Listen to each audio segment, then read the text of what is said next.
Trouver des alternatives pour assurer l'indépendance énergétique de l'Union européenne. 7 pays baltes ont annoncé ce mardi qu'ils s'engageraient à multiplier par 7 leur production d'énergie éolienne afin d'atteindre 20 gigawatts d'ici à 2030. Cela permettra de fournir de l'électricité à 20 millions de foyers. Le chantage de Vladimir Poutine sur le gaz a échoué.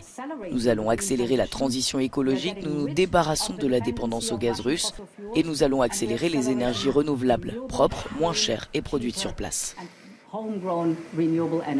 D'ici 2050, la capacité de l'éolien en mer Baltique pourra encore être triplée. L'Union européenne souhaite également réformer le marché de l'électricité afin qu'il ne dépende pas du prix du gaz. Ce chantage énergétique de Moscou a également relancé la question de l'augmentation des interconnexions énergétiques. C'est notamment le cas pour le gazoduc MidCat qui permettrait de relier l'Espagne à l'Europe centrale. La France s'y oppose depuis longtemps, mais le chancelier allemand souhaite relancer le projet, abandonné depuis 2019.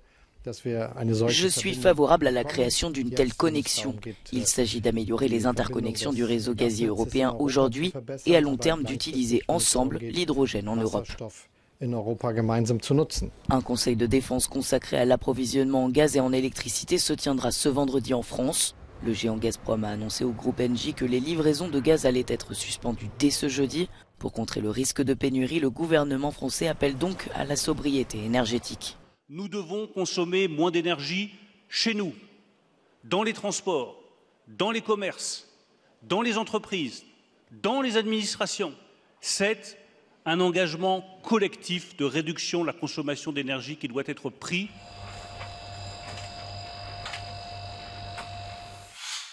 La Première ministre avait également exhorté lundi les entreprises à agir pour améliorer leur consommation d'énergie, faute de quoi elles seraient les premières touchées par des mesures de rationnement dans les prochains mois.